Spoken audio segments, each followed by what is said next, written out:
This is ChangeMakers with Katie Gore, finding the right solutions for the affordable housing community. This week's ChangeMaker is Sandra Henriquez, the Chief Executive Officer of the Detroit Housing Commission, where she serves about 4% of the city's population and nearly 9,000 affordable units in Metro Detroit. Before joining the Detroit Housing Commission, Sandra worked in the Obama administration with the Department of Housing and Urban Development. She also served as the Chief Operating Officer for the national nonprofit Rebuilding Together. Sandra, welcome to the podcast.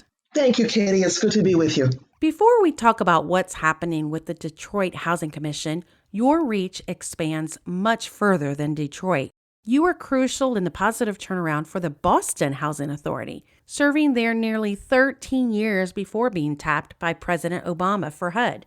I've heard some of what happened in Boston, but walk us down memory lane because what you've experienced and accomplished remains so relevant today.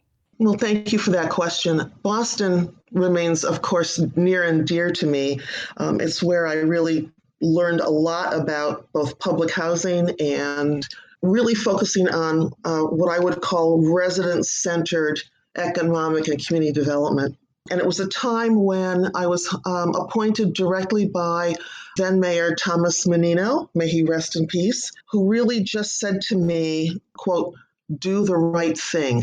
And he hired me to try and really revitalize the Boston Housing Authority. I had a great team of people around me, and we did a variety of things. And I'm pleased to say that the legacy continues on.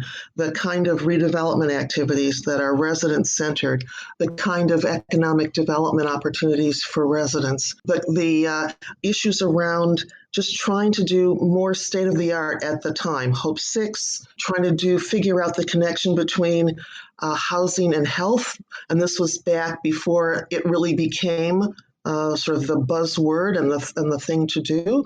We were, I think, setting the tone and the direction.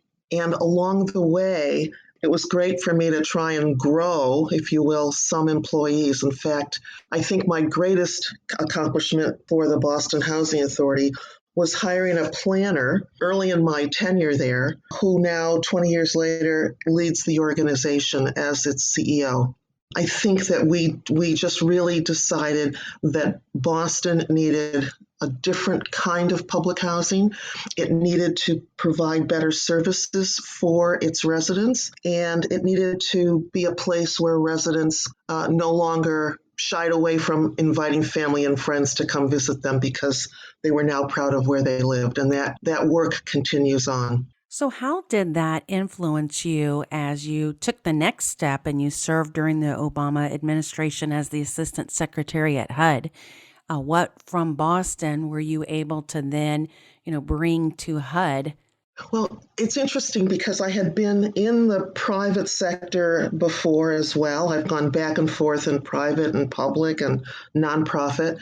And one of the things I took from the private sector into public housing was project-based budgeting, site-based budgeting, and in addition to that, I always wanted to figure out if there were ways to get out from under the public housing regulatory environment. And I really wanted to have public housing, the regulatory environment in public housing, be much more akin to what private owners had in its Section 8 project-based contract rental assistance, the multifamily housing. And I thought as well, it made sense in terms of a real estate perspective that public housing was and is the only real estate I can only imagine, I think I used to say on the planet, where you weren't able to use the equity in your property to refinance, get a mortgage, refresh your properties, your building systems, and pay down your mortgage and repeat that cycle when the useful lives of your buildings came to an end. And so it didn't make sense that every other kind of real estate, commercial, private sector, multifamily Section 8 contract rental assistance based, all of it operated in that way. And yet public housing was what I guess I would call binge and purge, and it suffered, if you will, at the hands of the appropriate congressional appropriators. And so sort of thinking about how could we operate public housing in a way that is complementary to the rest of the real estate world, and in so doing, add other voices to the public housing chorus, if you will. If we had to take a mortgage out, then we needed sufficient operating subsidies to support the debt. That means that bankers and other financing organizations would be able to lobby on our behalf to make sure that congressional appropriations supported the debt now on our properties. For those who are not familiar, this is a very innovative approach to take public housing assets and to treat them actually as assets, and really even treat public housing, like you mentioned, as an economic development tool for the community. I mean, Right. very, very innovative, but it's been happening, like you mentioned, in the multifamily space, commercial real estate. And, what I find so fascinating is that, you helped in a regulatory and really in a, statutory compliance aspect to bring this to the table for HUD and then be able to have other housing authorities tap into this. We thought ourselves as cutting edge. We were sort of committing public housing heresy, I think, at the time, but Right. wanting to go to Washington and think about, as a public policy, could this happen? And also, could we take Hope 6 and make it even more resident-centered focus and expand the footprint of revitalizing not just one property at a time, but maybe an entire neighborhood anchored by that one property? And again, can we expand out and go beyond just the parameters of a public housing development? So those were ideas where I found like minds at HUD that wanted to think about those issues and see if we could work on them together. Would you say that was the most innovative or most, the accomplished innovation that you were able to be involved with while at HUD, or were there others? I think I was mostly involved in those more than anything else. I do think we also spent some time trying to figure out how to streamline the regulatory environment in general. Very hard to do. You think about trying to do it, you write the regulation, you write the new notice to support that. It goes through all of the federal vetting processes that are in place, put it out for public comment. Because the statutory environment is so, I will say, rich, complicated, complex, you end up trying to fix one issue and you don't always dig deep enough to really make it implementable. And so there was that kind of tension as well of, could we streamline regulations, particularly in response to public housing authority executive directors who really across the country want to do a great job. But I think one of the sort of costs of doing business is the regulatory environment, and that makes its operating costs greater than one might normally expect. And so could we figure out that? And I would say I was less successful at that. We did some. I think each administration comes in and tries to take another layer off. But even as we did RAD, it went through all of its iterations. It brought with it a lot of the public housing regulatory issues and sort of layered them on to this new way of financing. So it really didn't streamline anything at all. And I understand in part why that happened, and that's because residents were really fearful that we would, I'm using air quotes, privatize, that we would change the relationship between the ownership entity, the housing authority, and its residents, the people we were there to serve, and we would change that relationship and give that relationship over to some other entity that they, the residents, did not or could not or felt uncomfortable trying to trust, because privatization meant gentrification meant brooming out lots of people out of public housing and converting public housing into something less affordable. Not true, but that's what we were up against early on in the program. Well, now fast forward where you've seen a lot of communities move through that redevelopment process. You've seen the commitments of housing and you've seen residents remain, return. And so there has been a little more confidence and, really vetting of that process. So it completely different terms today than when you guys were, really pushing the limit, like you said, public housing heresy, really pushing the limit on refacing of the communities. And in many regards, it has worked, and the communities have been able to reposition themselves. I think that the success of the program has had a lot of maturity come over the last few years, and that has helped several communities really try to get over that hurdle of reinvestment that they weren't getting, from private market or regulation or just, whatever the dynamics that were struggling. Not everybody was able to be a Hope 6 recipient, and so That's right. there weren't a lot of avenues, and, RAD really opened the door. Now, you're one of the handful of the, very few people who have been in both spaces, at such a high level at HUD and an executive director, and have worked in a public housing authority. Not a lot of people have done that. And so with that, you've got such a unique perspective here. Is there any advice that you would give to President Biden and his new HUD team? What would the three things you would say for HUD to do here? We're going to give you free advice out here. I'm not sure I would be that presumptuous. I think that the men and women who run and operate public housing authorities across this nation right now are now being seen as real estate professionals, something they've always been, but not seen as or treated as real estate professionals. I also think that the folks at HUD who have helped evolve the RAD program, I think all of us at housing authorities who are repositioning our portfolios owe them a huge debt of gratitude for moving in this direction and continuing to move in this direction. I don't think I would have any advice for both the new President Biden and Vice President Harris. I think they already know and don't need me telling them that we have underserved populations. We have people who are disenfranchised. We have people in public housing, because that's where my heart is, who suffer the vagaries of public policy. By that I mean they may not get the quality housing they need and deserve because it's not funded well. That's a public policy that we can change. They are not able to do that. The same goes, everything that touches people who are poor is tied to a public policy.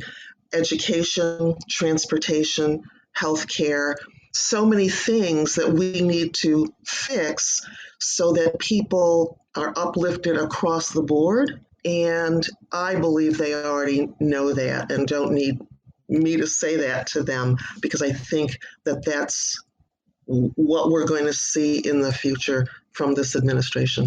So turning to specifically Detroit now, you've been there for how long?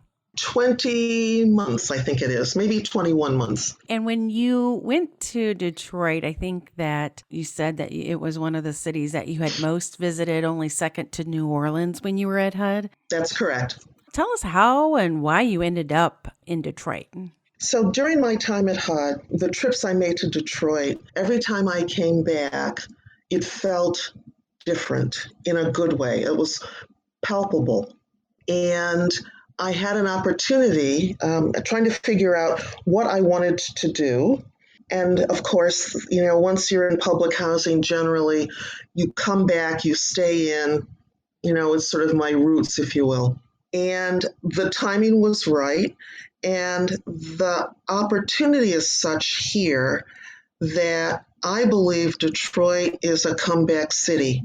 I think that it can and is doing a lot of things that are innovative. I think it's doing things that we can become and are in some ways a best practice as a city. And I wanted to be a part of that. I think that there's work to be done at the Housing Commission.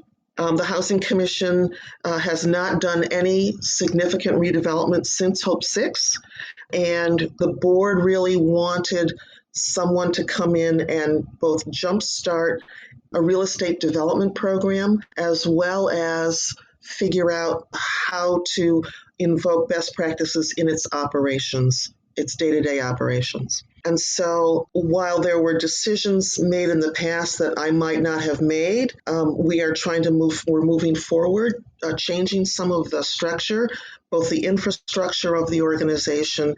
And again, it's an opportunity now in the city of Detroit at the Housing Commission to really start focusing on repositioning our real estate and our portfolio. And how do we connect what the city's needs for affordable housing with our residents' needs to preserve and to stabilize existing affordable housing, and how do we develop, again, resident-centered integrated communities where it's not just about the housing, it's about a whole bunch of other things like education, transportation, healthcare, and how do we embed those services either at our properties or across the city so that people who live in our developments go out into the larger Detroit community and for services that they may need and want. And how do we get residents outside of our communities to come in for services, and that we have this real sort of mixing of Detroiters, regardless of income, regardless of where they live, but who really just want to do the things that we all take for granted. Get into the world of work or get a better job. Focus on education for our children and for ourselves. All of that stuff we need to make available for residents here in the city of Detroit. And I'm looking forward to that work over the next several years. These infrastructure improvements or access to services and that desire for personal betterment, are these specific challenges that you're experiencing as a community, or are these just the regular challenges that most affordable housing communities experience? I mean, I'm curious if, these are specific to Detroit or if this is just part of the challenges in this environment. I don't think they are specific to Detroit. I think that they are specific to, again, underserved communities. I think they're indicative of public housing communities that where we find those communities and where we're interested with resident leadership, with residents telling us, not that we're saying this is where you need to be, but with us listening to residents, listening to their desires and how they want to get there, and being able then to provide opportunities for them to do that for themselves. And I think you could find that in any of these kinds of issues in any community, particularly metro areas across this country. But I would say that there are probably similar issues in rural communities as well. It's access to the kinds of, as you said, infrastructure that will help lift people up to where they want to be. Some of the comments that we've had on previous podcasts has been the link between a good affordable housing policy actually translates into an excellent economic policy, and the way that we are able to come alongside communities of any size, but that the complexities that these communities are experiencing so often aren't isolated to these specific categories, but they're all linked together as a larger community. And having a sustainable, affordable housing policy actually helps address several of these things because they're also connected. That is correct, and I would agree with those statements. All right, well, we've got to stop right there, but coming up in the second part of my conversation with Sandra Henriquez, the Chief Executive Officer of the Detroit Housing Commission. Sandra talks about some of the biggest challenges she's faced since taking over in the Motor City. I think that the thing that has surprised me most in coming to Detroit was the lack of advocacy on the part of residents for themselves and where they live. Thanks for listening to Changemakers with Katie Gore. To find out more about Katie, go to quadel.com. That's QUADEL.com. This has been a production of Forbes Books Radio.